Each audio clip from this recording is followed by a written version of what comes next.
Hello students, আজকে তোমাদের জন্য নিয়ে এসেছি অরণ্য সপ্তাহের কুইজ পর্ব 3, অর্থাৎ সেট 3। এর আগে আমরা সেট 1 এবং সেট 2 পড়েছি, যেটা তোমাদের এই এই সপ্তাহে চলাকালীন তোমাদের কুইজ কম্পিটিশনে বসতে সুবিধা হবে।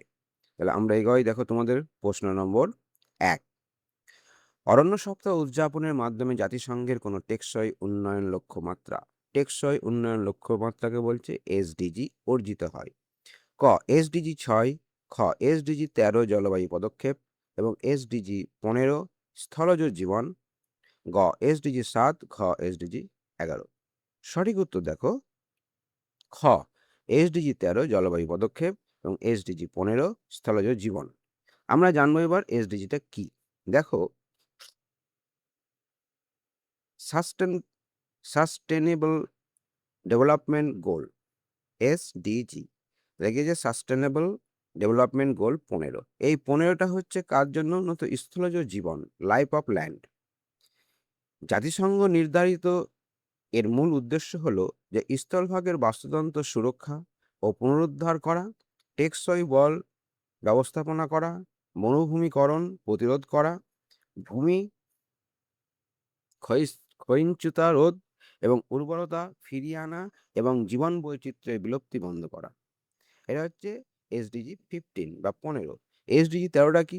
এসডিজি 13টা হচ্ছে জলবায়ু কার্যক্রম, হ্যাঁ, ক্লাইমেট অ্যাকশন, যে গাছ বায়ুমণ্ডলের ক্ষতিকারক কার্বন ডাইঅক্সাইড গ্রহণ করে এবং অক্সিজেন ত্যাগ করে। ব্যাপক বৃক্ষরোপণের মাধ্যমে বৈশ্বিক উষ্ণতা হ্যাঁ, হ্রাস পায়। বিভিন্ন পর্যায়ে ইনারা ভাগ করেছে জাতিসংঘ, যে এসডিজি 1, এসডিজি 2, এসডিজি 3, 4, 5, 6 এভাবে। তাহলে এখানে যে দুটো কথা বলা হয়েছে, যে স্থলজ জীবনকে বাঁচানোর জন্য যে পরিকল্পনা, সেগুলো নথিভুক্ত আছে এবং সেই জন্য এটার নাম দিয়েছে এসডিজি 15। আর জলবায়ু সম্পর্কে যেটাকে ঠিক রাখার জন্য পরিকল্পনা, সেটাকে করেছে এসডিজি 13। এটুকুই তোমাদেরকে জানালাম, পরে আরো জানাবো। পরের প্রশ্নতে যাই। প্রশ্ন 2, ভারতের কোন রাজ্যে সবচেয়ে বেশি আয়তনে বনভূমি রয়েছে? ভারতের কোন রাজ্যে সবচেয়ে বেশি আয়তনের বনভূমি রয়েছে? ক পশ্চিমবঙ্গ, খ মধ্যপ্রদেশ, গ মিজোরাম, ঘ অরুণাচল প্রদেশ। সঠিক উত্তর মধ্যপ্রদেশ। প্রশ্ন 3, শতকরা হিসেবে, পার্সেন্টেজ হিসেবে মানে শতকরা হিসেবে ভারতের কোন রাজ্যে বনভূমির পরিমাণ সবচেয়ে বেশি? ক মধ্যপ্রদেশ, খ মিজোরাম, ক আসাম, গ কেরালা। সঠিক উত্তর দেখো মিজোরাম। 4 নম্বর প্রশ্ন, বনের গাছপালার মরা পাতা পচে মাটিতে যে উর্বর জৈব উপাদান তৈরি করে তাকে কি বলে? ক বালু মাটি, খ হিউমাস, গ পলিমাটি, ঘ ক্ষার। সঠিক উত্তর দেখো হিউমাস। 5 নম্বর প্রশ্ন, নিচের কোন পাখিটি সুন্দরবনের ম্যানগ্রোভ অরণ্যে সচরাচর মাছ শিকার করতে দেখা যায়? ক মাছরাঙা, খ ময়ূর, গ উট পাখি, খ ধনেশ পাখি। সঠিক উত্তর দেখো মাছরাঙা।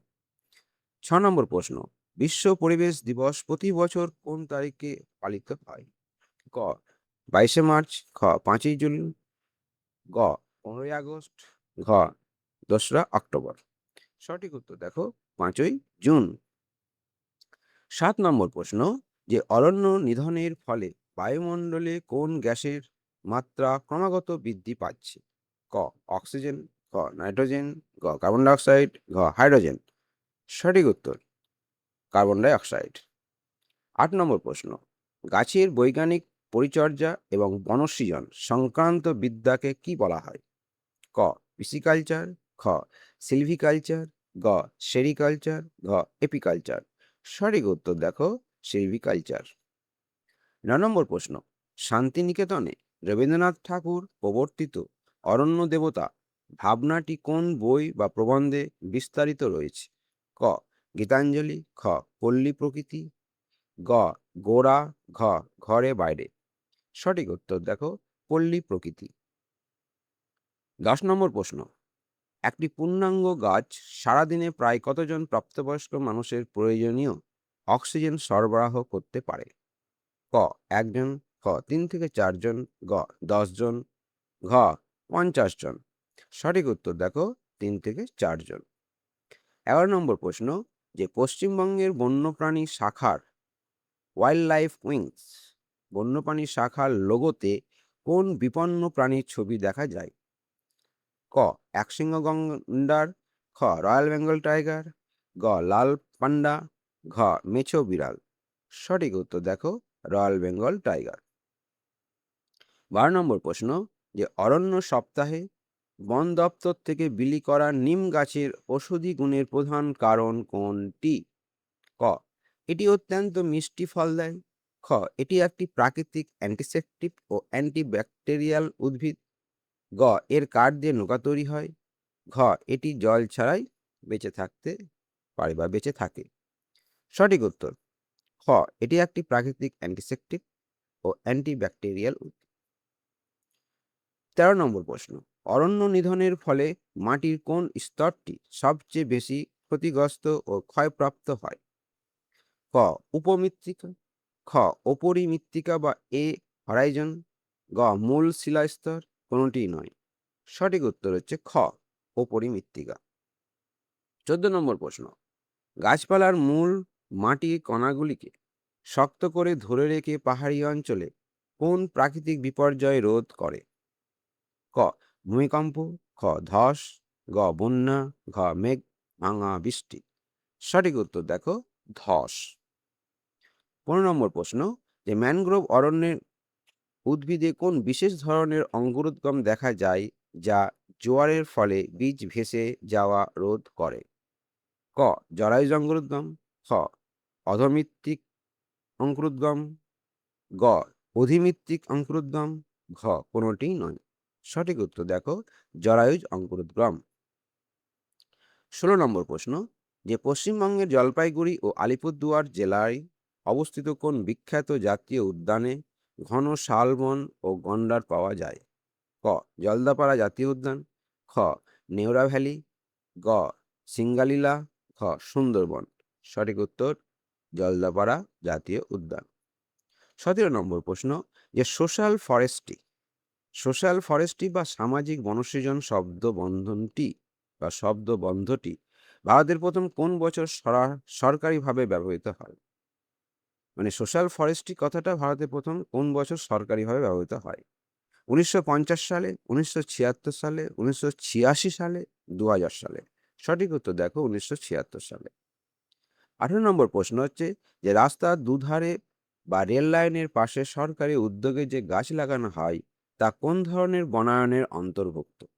ক সংরক্ষিত অরণ্য, খ সামাজিক বনসৃজন, গ কৃষি বনসৃজন, ঘ গভীর অরণ্য। সঠিক উত্তর সামাজিক বনসৃজন। 19 নম্বর প্রশ্ন হচ্ছে, যে বায়ুমণ্ডলের কোন ক্ষতিকারক কণাগুলি গাছের পাতা দ্বারা শোষিত বা আটকে পড়ে বায়ু বিশুদ্ধ করে? ক PM2.5, PM10, খ কেবল জলীয় বাষ্প, গ হিলিয়াম গ্যাস, ঘ ওজোন স্তর। সঠিক উত্তর দেখো PM2.5 এবং PM10। 20 নম্বর প্রশ্ন, ভারতের জাতীয় বননীতি ন্যাশনাল ফরেস্ট পলিসি প্রথম কত সালে ঘোষিত হয়েছিল? ক 1952, 1962, 1972, 1982। সঠিক উত্তর দেখো 1952 সালে। তাহলে আজকে এই পর্যন্তই। তোমাদেরকে সবাইকে ধন্যবাদ, যা দেখবে, পড়বে এবং কুইজ কম্পিটিশনে যোগদান করবে। আশা করি সেখান থেকে তোমরা সাফল্য পাবে। আজকে এই পর্যন্তই। Bye bye.